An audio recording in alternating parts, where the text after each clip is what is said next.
Hi GOR, this is Unit 2, Lesson 5, and today we're going to talk about types of symmetry. So I have a chart right here with 3 different types of symmetry. The first one is line symmetry, and a figure has line symmetry if the figure can be mapped onto itself by a reflection in a line.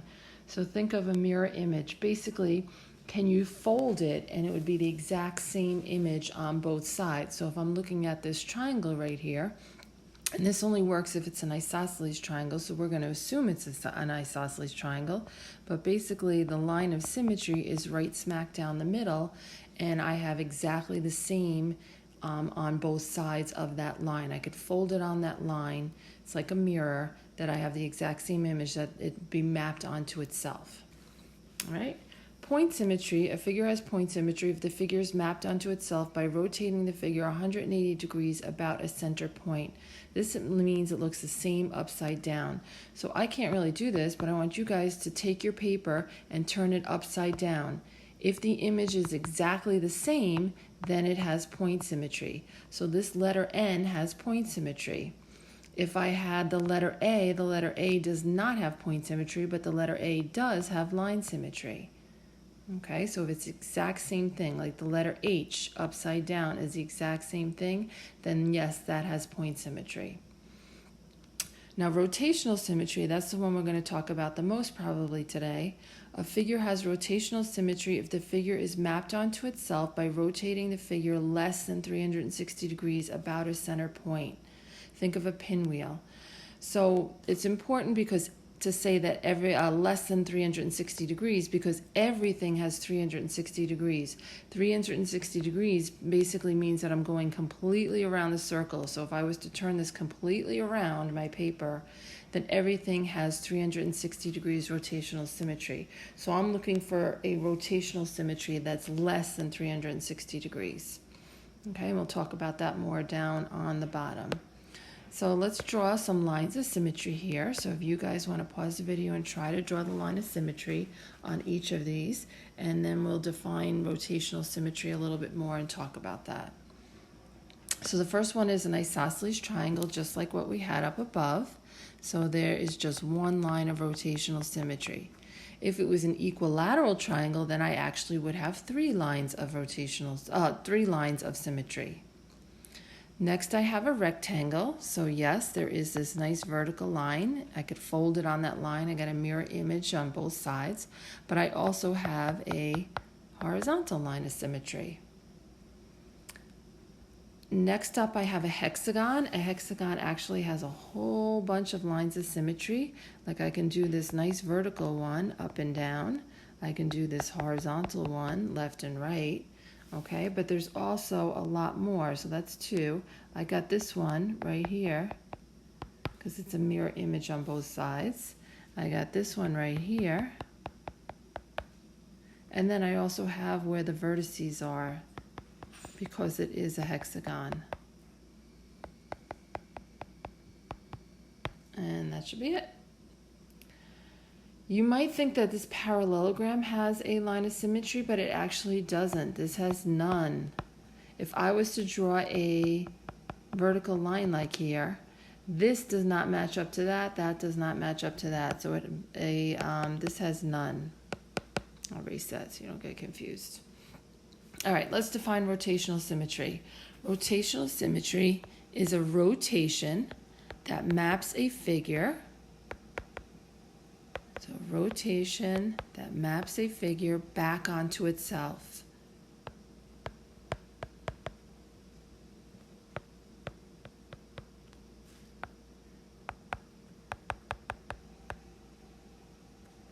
A rotation that maps a figure back onto itself. Okay? For a regular polygon, now this is important that it says regular. Regular polygon means that all the sides and all the angles are the same. Like a equilateral triangle is a regular polygon. A square is a regular polygon, okay, because all 4 sides are the same and all 4 angles are the same. If I use the term regular hexagon, like right here, this was a regular hexagon because all the sides were the same, all the angles were the same.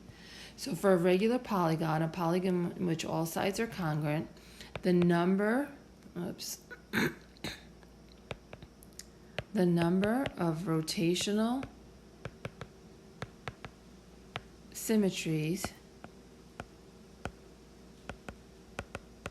is equal to the number of sides of the figure.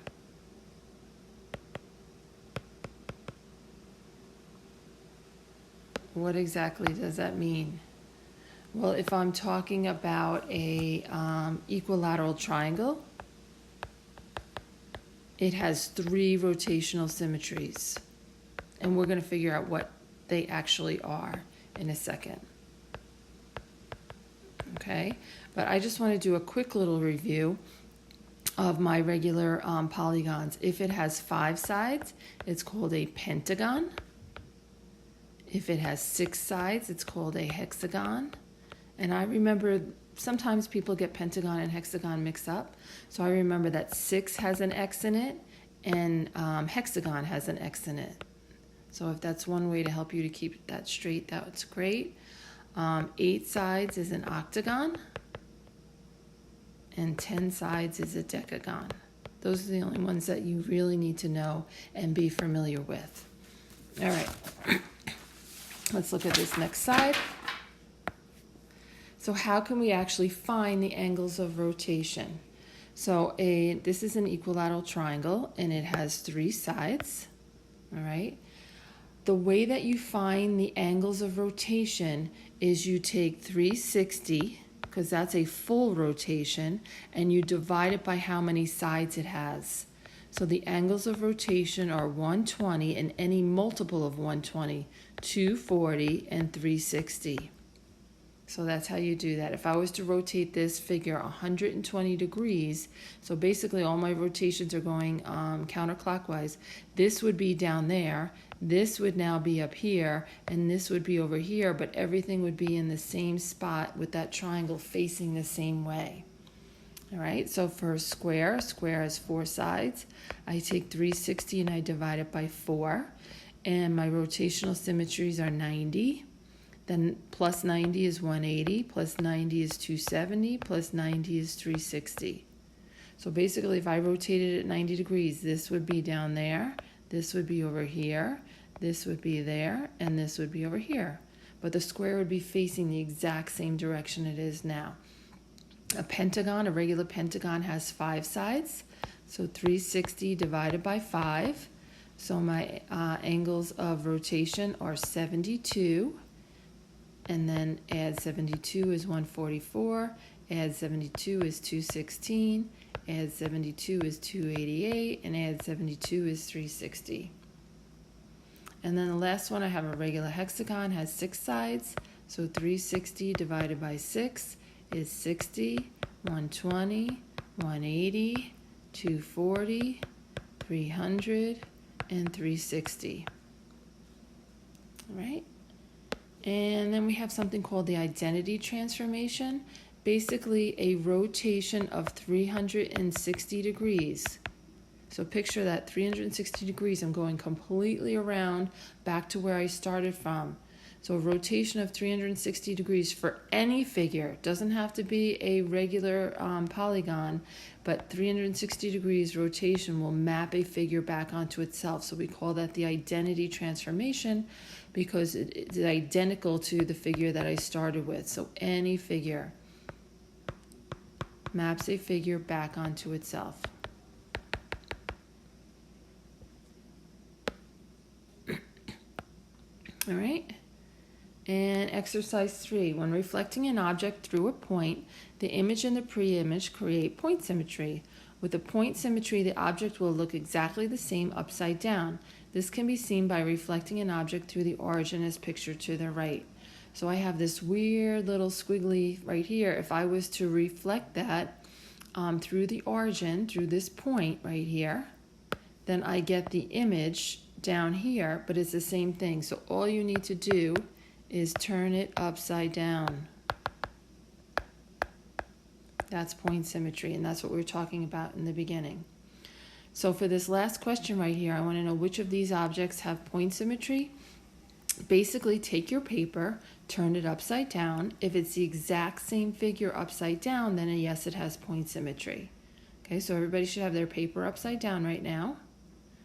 This parallelogram, it is exactly the same. So yes, it has point symmetry. This pentagon is not the same because when I turn it upside down, I have this flat edge at the top, not a point. So this does not have point symmetry. This little sun star thingy does. And the king, the card also has point symmetry. It's exactly the same upside down.